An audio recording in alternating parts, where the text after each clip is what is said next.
어려운 경제 뉴스를 쉽게 풀어드립니다. 경제 돋보기.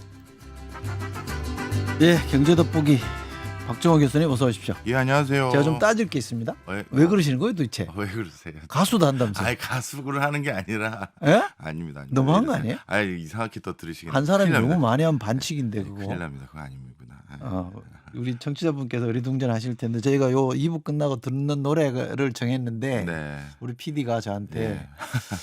박정호 교수의 희망곡이다 그래서 네. 박정호 교수 어떤 노래를 듣고 싶은 걸 추천했구나 그랬는데 아, 예. 노래 제목이 희망곡이라면서요?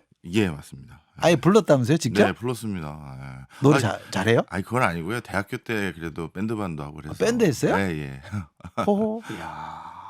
누가 기회를 줘서 또. 크게 되실 분인데 아, 왜 이러십니까? 옛날에 그 영국의 블레어 총리라고 네, 네. 밴드 했었거려? 알죠, 알죠. 네. 예. 학교 다닐 때 날라리였다는 거 아니에요? 아, 그분은 워낙 근데 생긴 큰 힘들이 것도- 했잖아요. 예. 박정희 교수한테 잘 보여야 되겠네. 아, 왜 이러세요? 사실 이제 고마운 것도 있어요. 어떤. 우리 청취율 조사 잘 나왔다는 거거든요. 아, 저는 박정호 교수의 공이 예. 크다. 뭐 집계가 된 건지 모르겠습니다. 고맙습니다. 하여튼. 예. 제가 고마워야죠. 자, 오늘 저희가 짚어볼 거는 주식 시장. 네. 저도 주식은 안 해서 잘 모르는 사람인데 무시 폭락했다고 막 난리던데 네. 엄청 떨어졌어요? 네, 정말 전 세계적으로 다? 패닉이었다. 다? 예. 어.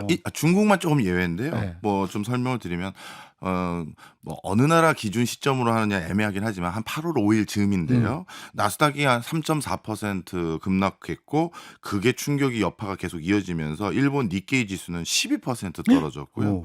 대만의 자취한 주식수 같은 경우는 8% 이상 급락했고 우리나라 코스피도 8.7%, 코스닥은 11.3%. 오. 정말 전 세계적으로 주가가 진짜 급락한 날이었다 이렇게 보시면 될 것 같고요. 네. 그것 때문에 전 세계적으로 이게 뭐 옛날 뭐 블랙 먼데이다라고 하는 통상 블랙 이렇게 붙이잖아요. 예, 네. 예. 그때만큼 이제 주가가 계속 폭락이 이어지는 거 아닌가 걱정이 될 만큼 우려들이 많았는데 네. 그 뒤부터는 국가마다 좀 행보가 달랐어요. 어떻게 좀. 일단 그 하락폭만큼 완벽하게 회복한 국가는 그 주중에는 전혀 없었고요. 우리나라는 바로 다음 날 조금 상승을 했습니다만 절반 정도 상승을 했는데 그것도 좀 모양새가 좀 갸우뚱한 게 개인이 다시 샀고 기관과 외국인은 더 팔았어요. 어? 예. 그래서 개인이 개미. 예, 예. 개미라고 하죠, 흔히. 예. 주가를 좀 끌어올리는데 견인을 했지 외국인들이나 기관이 돌아온 건 아니었고요. 그다음에 일본은 크게 반등을 시키긴 했습니다만 일본도 떨어진 폭만큼을 바로 회복하지 못했고 오히려 나스닥은 그 뒤부터 한 2, 3일 연달아 더 떨어졌던 그런 행보를 계속 보였습니다. 외국인 투자자들이 뭐 팔고 나가고 이래서 뭐 자판기 뭐 이런 얘기도 나오던데. 그런 얘기도 많이 뭐예요? 하죠. 뭔 말이에요? 뭐 쉽게 얘기해서 우리나라 증시에서 그 돈 벌 건 다 벌고 그냥 나가는 그런 행태들을 현금 인출기 예, 뭐 이런 그렇습니다. 얘기를 하는 예. 거죠. 만만하게 본다 이거네. 기분 별론데. 그러면 네. 왜 이렇게 갑자기 이렇게 된 거예요? 네.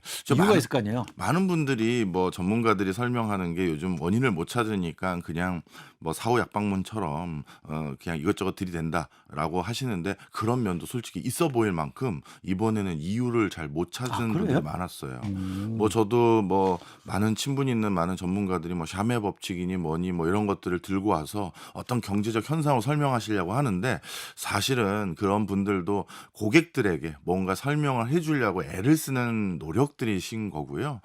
사실 그걸로 설명은 잘 안 되고 통상적으로 가장 근거를 볼 수 있는 게 한 두 가지를 잡을 수가 있습니다. 두 가지. 예, 하나는 프로그램 매매라는 거예요. 그게 뭐예요? 예, 쉽게 말해서 갑자기 증시가 내가 모니터 쳐다보지 않고 있을 때 또는 내가 모르는 이상한 특이점이 생겨서 폭락했었을 때 뭐지 하고 기다리고 있으면 계속 빠져가지고 기관들은 엄청난 손해를 볼 수가 있잖아요. 그러다 보니까 일정 설정을 미리 해놓습니다. 어느 선 이하로 떨어지면 자동적으로 그냥 얼마를 팔아버리도록. 그걸 이제 프로그램 매매라고 부릅니다. 근데 요즘은 이 프로그램 매매 비중이 전 세계 주식 시장에서 굉장히 커요. 60% 이상입니다. 그러다 보니까 이 프로그램 매매를 설정을 어떻게 해놨느냐에 따라서 전체 주식 시장이 증폭될 수가 있거든요. 그런데 이번에 확인이 된 결과가 저는 굉장히 프로그램 매매들을 타이트하게 걸어놨다 이런 게 보여진 거예요. 그냥 그만큼 지금 증시가 자신이 좀 없었던 면도 있었던 것 같아요. 누가 살짝 지수가 어떤 이유든 트리거가 생겨서 빠지니까 뭐야 무슨 일 있는 거 아니야? 그럼 우리도 프로그램 매매 걸린 걸로 자동적으로 팔리게 됐던 게 팔았고 그러니까 낙폭이 좀 더 커졌겠죠. 그러니 그거보다 그 다음에 프로그램 매매 걸어놨던 여러 투자자들이 또 팔게 되고 이게 연쇄적으로 일어났던 거예요. 예, 전 세계 주식시장에 한 뭐 ETF나 이런 상품들이 많아지면서 이런 프로그램 매매 기법이 늘어났는데 그게 이런 그 증폭되는 효과를 만든 게 하나 있고요. 네. 그다음 또 한 가지는 엔캐리 트레이드라는 건데요. 그건 또 뭐예요? 제가 신문에서 보긴 봤는데 잘 모르겠다. 네, 설명을 좀 드리겠습니다. 원래 지금처럼 이제 위기가 어느 정도 극복되고 나면 많은 국가는 위기 때 이제 돈 어떻게 보면 뿌려서 위기 극복하려고 유동성 공급한 거를 이제 슬슬 회수해야 되죠. 물가 잡아야 되니까요. 그래서 많은 국가들이 이제 위기는 극복된 것 같으니 물가 잡으려고 저희 금리 올리겠습니다 하고 금리를 올리는데 모든 국가가 다 동일하게 위기를 극복하거나 상황이 개선된 건 아닐 거 아니겠습니까? 일본은 저는 아직까지는 올리긴 좀 어려운 상황이에요. 저는 금리를 계속 유지해야 될 것 같습니다. 해서 일본의 중앙은행의 기준금리만 남다른 행보를 계속 보여왔단 말이에요. 0% 유지하고. 그러면 일본의 기준금리 기준으로 0%대고 미국은 5%대면 바보가 아닌 이상 일본에서 돈 빌려다가 0%대 기준으로 돈을 빌려다가 미국에만 투자해도 5% 차익 받는단 말이에요. 그리고 미국에 투자할 때 단순히 아주 보수적으로 금리 차익만 먹는 게 아니라 가만히 봤더니 요즘 미국 주식이 날아다닌단 말이에요. 연초 대비 그 빅테크 M7이라고 불리우는 그 회사들은 주가가 평균 45% 올랐단 말이에요. 그러면 일본에서 0%로 빌렸다가 미국에 투자하면 금리 차익도 만만치 않지만 거기다가 하나가 더 있는 게 투자 성과율이 좀 수익률이 좋단 말이죠. 그러니까 엔나 빌려서 글로 다 날랐다는 거예요. 엔캐리 트레이드라는 게. 그런데 이렇게 날아가기 시작하니 어떤 일까지 하나 더 생겼냐면 일본 내부에 있는 달러는 자꾸 미국으로만 가고 달러가 없어지니 엔화 가치는 더 떨어지고 네. 달러 가치는 더 올라가고 네. 그러니 나중에 돈 번 다음에 다시 가지고 올 때 환차익도 생길 가능성이 있단 말이에요. 그러니 이거는 진짜 엔화 자금이 급격하게 미국으로 달려간 거죠. 그래서 얼마나 달려간 거냐? 2020년도에 국제 거래에서 엔화 대출 관련한 거래 규모가 150조 엔이었는데 네. 최근 들어서 이게 250조 엔까지 올라갔거든요. 네. 그러니까 100조 엔 이상이 추가로 한 2년 반 만에 올라간 거거든요. 네. 그러니까 그 금액도 엄청났는데 갑자기 미국에서는 이제 슬슬 9월 달부터 기준금리 낮춘다고 하고 일본은행에서는 기준금리를 올린다고 하니 네.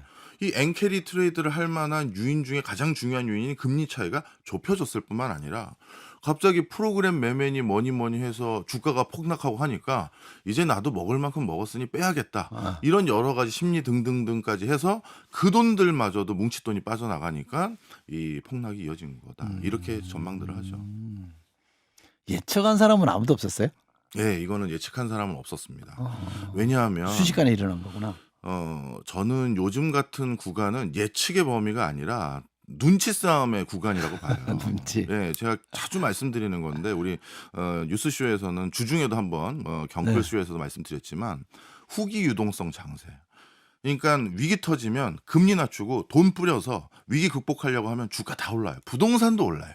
근데 그거 끝나고 이제 저희 금리 확 올리고 이제 긴축합니다 하면 대세 상승장이 끝난단 말이에요. 근데 그 뿌려진 유동성이 하루아침에 어디 갈 수가 없어요. 그럼 이제 대세 상승은 끝나고 고객들이 맡겨놓은 이 어마어마한 돈들은 어디다 넣어놔야 내가 성과를 가져다 드릴 수 있을까 고민을 하게 되는데 우리나라는 그때 테마라고 해야 될지 섹터라고 해야 될지 가능성 있어 보이고 스토리도 그럴듯하고 또 성과도 좋고 기업들도 나쁘지 않고 하는 테마가 우린 제조 중심의 국가니까 2차 전지하고 전기 자동차 이게 주목을 받았고 거기로 주가가 확 몰렸죠. 지난번에 그 말씀하셨어요. 예. 그래서 그 에코라는 회사도 뭐 한때 10만 원 언저리의 회사가 100만 원까지 가잖아요. 근데 그 당시 우리나라 그 금융회사들의 애널리스트들이 어느 순간인가 이제 저희가 에코프로나 에코프로 BM이나 여기에선 페이퍼 분석 보고서를 안 내겠습니다 했거든요. 그 어느 선이 넘어가면 이건 분석의 대상이 아니에요. 감정이 투여되고 사람들의 기대치가 가다 보니까 얼마까지 오를지는 그건 아무도 모르는 거예요. 그런데 우리는 제조하는 국가니 제조에 그 돈이 쏠렸고 미국은 S&P 500 기준으로 아까 말씀드렸던 M7이라는 빅테크 관련한 기업에 차지하는 비중이 33%예요. 그러면 결국 미국이라는 나라가 돈이 쏠릴 곳은 그 굵직한 회사들. 근데 요즘 뭐들 하세요? 했더니 저희는 요즘 AI 하려고요. AI다. 테마 잡히니까 이제 글로 또 쏠린 거죠. 물론 또 잘하고 있었고요. 그러니까 스토리가 말이 되는 거죠. 그래서 그 주가가 연초 대비 45% 올랐는데 그러면 정말 연초 대비 그 회사들의 매출 신장률, 미래 가능성, 수익성 개선이 45%씩 다 개선됐느냐? 그리고 그게 계속 유지될 거냐? 일순간 경기적인 사이클로 올라간 건지 계속 그렇게 가는 네. 건지 다른 거잖아요. 네. 그래서 그런 것들에 대한 의구심을 다 갖고 있었는데 그리고 역대 보면 이런 후기 유동성 장애 그런 테마마저 사라지면 정말 긴 침체가 왔어요. 제가 몇 개 찾아왔거든요. 대표적으로 리먼 쇼크 때 그때는 전고점을 회복하는데 210주 걸렸고요. 그다음에 IP 버블 붕괴되고 나서 전고점을 회복하는 데는 656주가 걸렸고요. 주요. 예. 아이고. 656주면 이게 뭐 1년이 넘는 거죠. 1년이 뭐예요? 10년 걸린 거죠. 그쵸. 예. 그다음에 영국 파운더 폭락이 있었는데 이건 92년도입니다. 이때도 영국이 저 고점을 다시 회복하는데 751주가 걸렸어요. 오일 쇼크 당시에도 402주가 걸렸고 그래서 지금 너무 많은 돈이 코로나19 때 뿌려졌었고 글로벌 금융위기 때 뿌린 돈을 다 회수 못한 나라들도 많은 상태에서 그럼 이번에 이 장이 끝나면 뭔가 큰 걱정된다 하는 기운들이 많았고 그게 그런 심리가 있을까 없을까 다들 저도 포함해서 의구심을 가지고 있었는데 이번에 이제 프로그램 매매 이렇게 타이트하게 걸어놓은 걸 보고 다들 불안불안해 하는구나 많이 느꼈던 거죠. 네. 그 예측은 아니었지만 그런 구조적으로 뭔가 좀 취약점이 있다는 건 다 알고 있었던 거군요. 네. 그러면 이게 어떻게 돼요? 계속 이제는 내려가는 거예요? 아니면 다시 또 올라가는 거예요? 저는 이제 주가 말고 이제 실물이 더 걱정이 됩니다. 예를 들어서 이 실물 얘기를 안 할 수가 없는 게 주식이 오르는 데는 두 가지인데요. 하나는 지금 적자예요. 그리고 지금 뭐 돈도 별로 버는 게 없대요. 그런데 미래 가능성이 너무 이쁜 거예요. 그러면 주가는 막 날아가요. 테슬라 얼마나 많은 적자였고 아마존은 지금도 영업이익률은 많지 않아요. 근데 미래 가능성이 너무 좋고 계속 성장할 것 같으니까 그걸 보고 선반영해서 주식이 달려가는 거거든요. 근데 그 가능성에 대해서는 이미 호재로 다 반영이 됐죠. AI 시대 도래한다. 2차 전지다. 오히려 슬슬 악재가 터지기 시작했어요. 너무 장밋빛이었다가 AI 그거 하려면 전력은 어디서 공급할 건데 아직 법망도 제도도 완비되지 않았더만 뭐 이런 여러 가지가 터지기 시작했고 그럼 가능성은 슬슬 줄기 시작했고 그러면 실적이 뒷받침 돼줘야 되는데 저는 요즘 이 실적 걱정을 좀 많이 합니다. 무슨 소리냐? 전 세계 경제가 가동되는 중추 엔진 역할을 해줄 곳이 안 보여요. 대표적으로 2007년, 2008년 글로벌 금융위기가 빨리 극복되는 데는 중국이란 나라가 그때 물론 자국 경제 극복하려고 한 거가 제일 큰 이유지만 엄청난 소비하고 투자하고 고용해주고 맞아요. 세계 돌아다니면서 맞아요. 해서 네. 그 힘빨로 빨리 극복했어요. 네. 그다음에 2000년대 초반 같은 경우는요. IT 버블 닷컴 일어난 뒤에 그래도 전 세계가 돌았던 게 그때 중국이 WTO 가입하고 나서 이제 본격적으로 우리가 세계 시장 진출한다 하고 그 중국이라는 나라 한 나라가 아니잖아요. 여러 나라들, 여러 성들 개발하다 보니까 진짜 남미하고 아프리카의 온갖 원자재는 다 갖다 썼어요. 그러니까 이 두 대륙이 그 힘빨로 또 살아나면서 세계도 돌고 저희 같은 나라도 돌고 했거든요. 근데 지금 중국은 아무리 부양해도 경기가 디플레 걱정할 만큼 안 살고 있고요. 미국은 선거 끝나면 이제 국채 발행해서 경기 부양하는 거 이제 할 이유가 점점 잦아들 거예요. 아 그래도 대통령 되고 나면 또 국가 경제 신경 써야죠. 신경 써야 되는데 그거를 자기 그 재임하는 초반에 힘을 쓰는 것과 막판에 힘을 써서 한 번 더 대통령을 할 수 있는 기회를 주는 거 당연히 막판에 총알을 더 써야 되기 때문에 초반에는 많은 탄약을 비축만 할 가능성이 높아요. 그럼 미국도 뭔가 큰 힘발을 해주지 않을 것 같고 유럽은 이제 정말 노쇠한 상황이 된 것 같고요. 초고령 사회가 20년 이상 지나다 보니까 독일 같은 경우도 작년에 실질 성장률이 마이너스였으니까요. 그럼 도대체 전 세계 어디에서 소비해주고 투자해줄 건데 이게 이제 문제고요.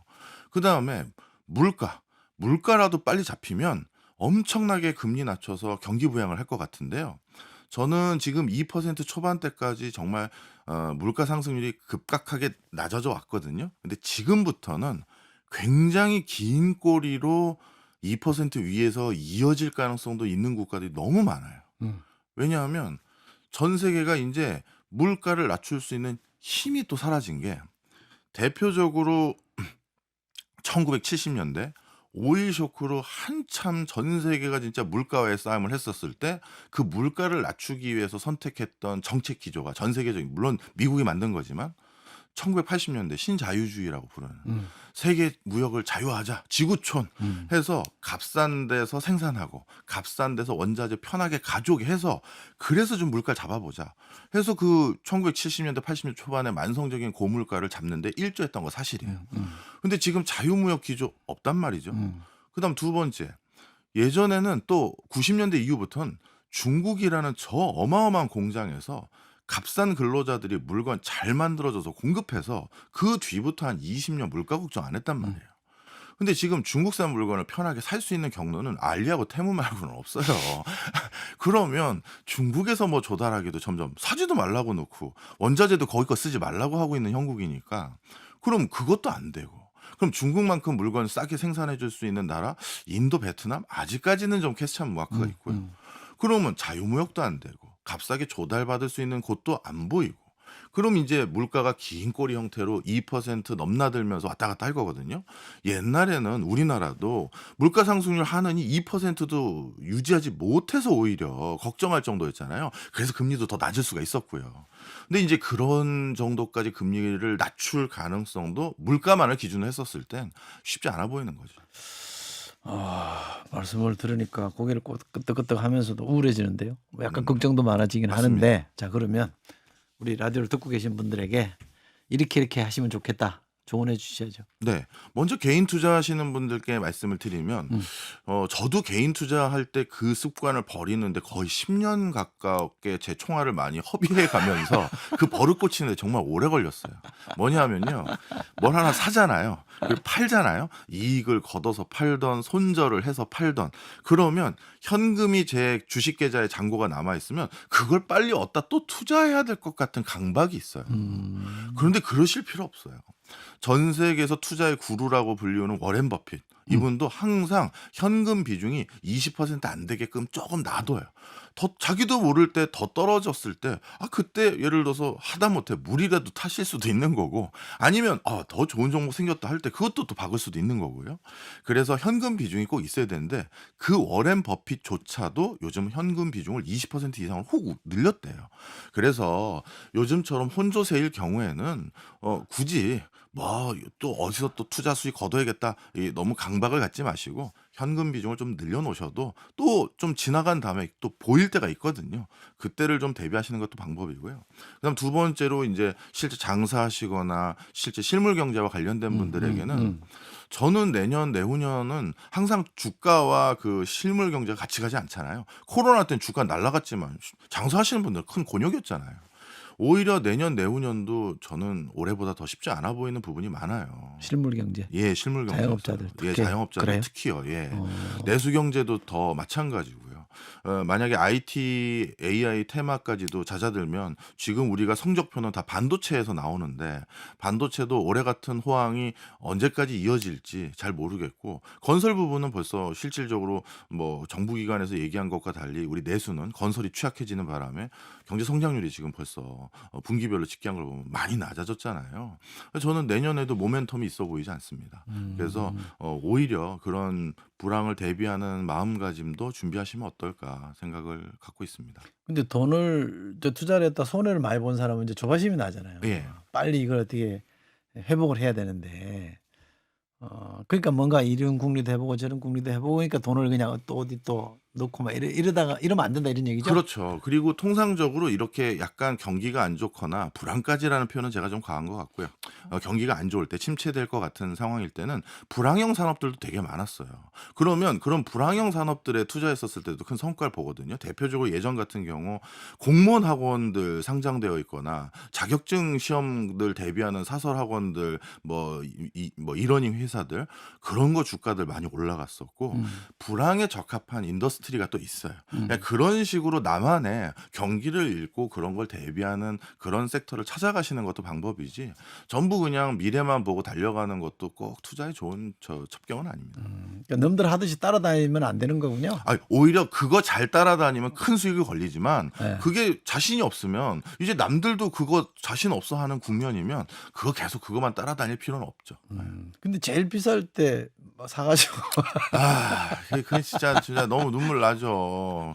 항상 개인들이 늘 늦게 그러니까. 진짜 요즘 그렇다며 예. 이렇게 보시면 돼요. 평소 주식에 관심 없던 분이 막판에 나도 그 얘기를 들었다. 그러면 이거는 진짜 끝물이다. 조심해야 네, 되겠군요. 네. 알겠습니다. 오늘 우리 박종호 교수님의 말씀은 조금 인내심을 가지고 조심할 때다라는 얘기로 정리할 수 있겠습니다. 네. 교수님 고맙습니다. 고맙습니다.